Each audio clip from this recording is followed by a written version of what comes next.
भारत की opposition parties किसी काम की नहीं है। तो आज कई महीनों से पूरी सोशल मीडिया कम्युनिटी बार बार बोल रही है कि हमारी वीडियोस, ट्वीट्स, पोस्ट्स बिना किसी कारण के सरकार हटा दे रही है। फ्रीडम ऑफ स्पीच लिटरली एक कानून की वजह से मर रहा है। लेकिन क्या हमारी ऑपोजिशन पार्टी कांग्रेस ने इसके खिलाफ कुछ भी किया? आज तो राहुल गांधी की खुद की वीडियो हटा दी गई।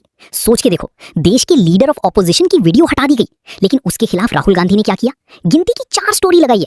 इससे ज्यादा हल्ला तो हम जैसे यूट्यूबर कर देते हैं। मतलब मैं क्या बोलूं, जब देश की प्राइमरी ऑपोजिशन पार्टी ही सरकार से सवाल पूछने का दम ही नहीं रखती है, तो हम बिना किसी पावर, बिना किसी पैसे के कैसे ये काम कर रहे हैं? लास्ट याद भी है, राहुल गांधी ने किसी धरना या फिर प्रदर्शन में पार्टिसिपेट किया हो? ये इतने इनकॉम्पिटेंट है कि इनसे नोटबंदी, जो सरकार का सबसे बड़ा फेलियर था, वो तक ढंग से अपोज नहीं कर पाए।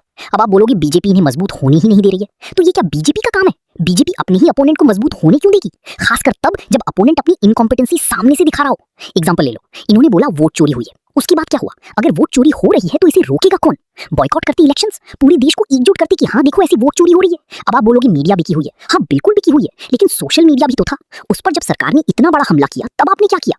क्यों नहीं लेके गए इस कानून को कोर्ट में? ये तो मान लो आप बीजेपी के एजेंट हो, जो कांग्रेस में बीजेपी के लिए काम कर रहे हो। ऐसी ऑपोजिशन है, इसीलिए तो आज एक स्टेट में एक मेंटली अनस्टेबल आदमी को हेल्थ मिनिस्टर बना दिया जा रहा है, क्योंकि सरकार को अच्छे से मालूम है वो चाहे जो करे, ऑपोजिशन के पास ना इतनी कॉम्पिटेंसी है, ना ही दिमाग है कि सही मुद्दे को उठा पाए।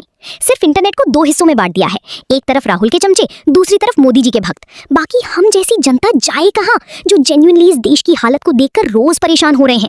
हमारे जैसे लोगों की इस देश में कोई जगह नहीं है। इस देश की ऑपोजिशन को बनाने की जिम्मेदारी बीजेपी की थोड़ी है, ये तो आपको खुद बनाना पड़ेगा ना। और अगर नहीं बना पा रहे हो तो चुपचाप इस जिल्लत को सहो, फिर कंप्लेन मत करो। और ये तो कतई मत बोलो कि मोदी जी डर गए क्या। अरे जब तक आप लीडर ऑफ ऑपोजिशन हो ना, मोदी जी कभी नहीं डरेंगे।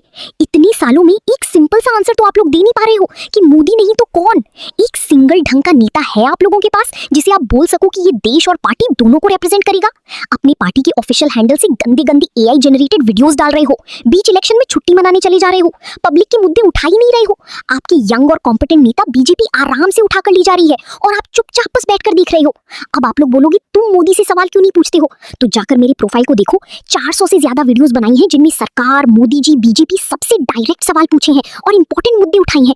लेकिन क्या फायदा जब देश की प्राइमरी ऑपोजिशन पार्टी ही इन मुद्दे को नहीं उठा रही है?